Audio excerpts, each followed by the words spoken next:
огромная сила воли и выдержка понадобится вам при приготовлении этого десерта. Иначе нет никакой гарантии, что добрая половина этого наивкуснейшего десерта будет съета на этапе приготовления.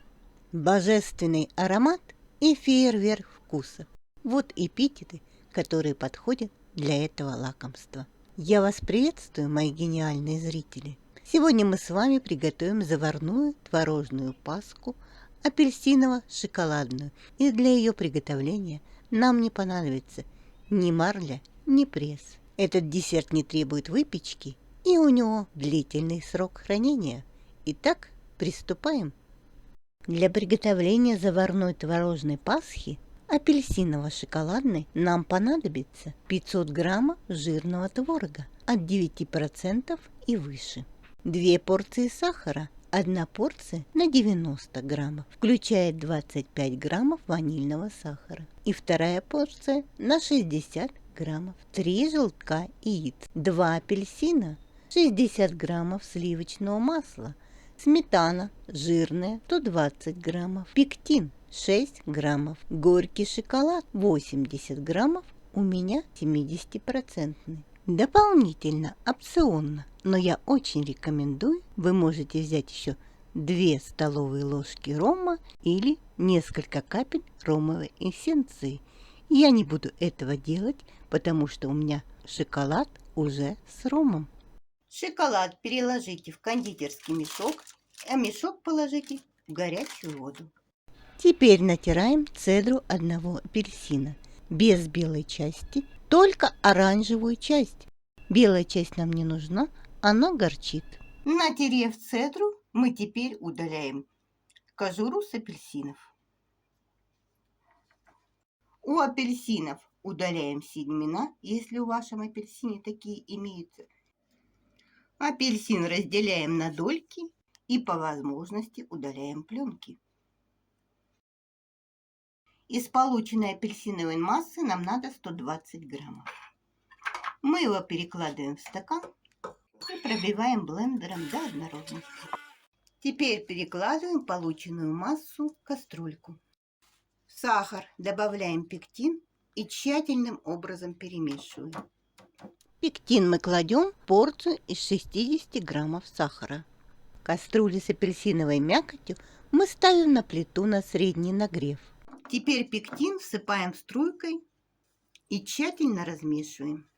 И непрерывно мешаем весь процесс. При необходимости пектин вы можете заменить на 1 столовую ложку крахмала, но я не рекомендую, поскольку с использованием пектина у продукта будут более высокие вкусовые качества. Кроме того, пектин – это натуральный полисахарид, натуральный продукт, и считается, что он очень полезен. После закипания нагрев уменьшаем и варим ровно 5 минут, а затем снимаем. Снимаем апельсиновую основу с плиты и отставляем, займемся творогом. Теперь желтки добавляем в чашу миксера. Туда же мы отправляем сахар и взбиваем все вместе. Тем самым мы повышаем термоустойчивость яиц. В противном случае мы рискуем получить омлет. Мы взбили желтки вместе с сахаром. Полного растворения сахара можно не добивать. Главное, чтобы масса побелела и сахар примерно растворился на 50%. Теперь добавляем творог, сметану и масло. И теперь все пробиваем блендером. И добиваемся получения однородной массы. Теперь полученную массу отправляем в кастрюльку или в сотейник. Ставим кастрюлю на медленный огонь. Добавляем цедру.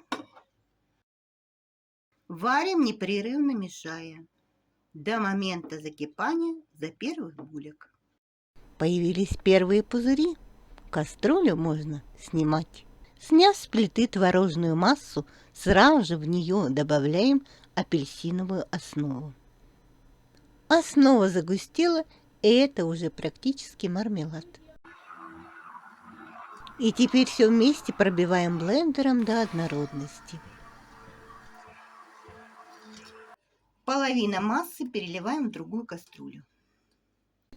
Теперь срезаем кончик у кондитерского мешка с шоколадом и добавляем в шоколад в одну из кастрюлек. Затем все тщательно перемешиваем до полной однородности. И теперь мы ждем охлаждения нашей творожной массы, а затем будем оформлять пасочницу. Все количество ингредиентов рассчитано на пасочницу объемом 700 мл. Верх пасочницы оберните пищевой пленкой, переверните ее вверх дном и установите на тарелку. Творожная масса уже остыла и стала более плотной. Вот это шоколадная масса, а вторую часть я окрасила натуральными пищевыми красителями. Теперь творожную массу кладем в пасочницу, чередуя шоколадную часть с оранжевой. Все это делаем в хаотичном порядке, так как вам нравится. Уплотняем периодически слои, пасочницу потряхиваем также периодически, чтобы творожная масса заняла весь объем. И так ее заполняем до верха.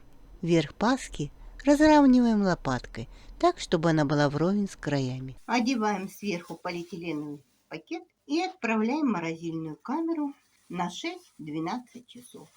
Друзья, встретимся позже, когда наша с вами Пасха будет готова. У меня Пасха провела в холодильнике всю ночь, и теперь она уже полностью готова. Мы с вами приготовили творожную Пасху, которая не требует ни пресса, ни марли. Кроме того, этот десерт не требует выпечки. Ее можно приготовить заранее. В морозильной камере она может храниться в течение месяца. Творожная Пасха, приготовленная этим способом, выдерживает несколько циклов разморозки и заморозки без потери качества. Эту творожную Пасху можно подавать как в замороженном виде, так и размороженном. Размораживать лучше ее через холодильник. Вечером достаете из морозильной камеры и ставите в холодильник. Чем жирнее вы использовали творог, тем быстрее у вас разморозится Пасха.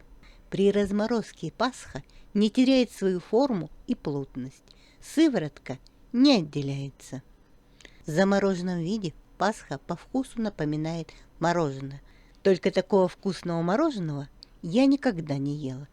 Как вы понимаете, я человек, избалованный вкусами.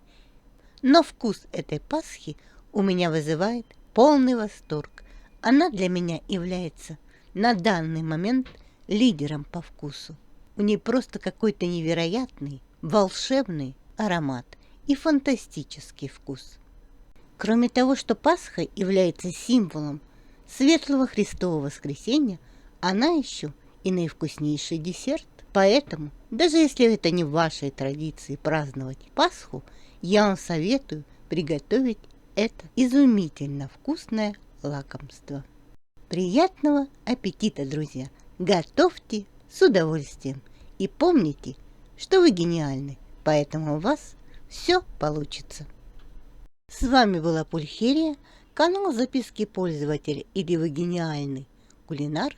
Не скупитесь на лайки, делайте репосты этого видео, подписывайтесь на канал. Пока-пока. Встретимся в новом видео.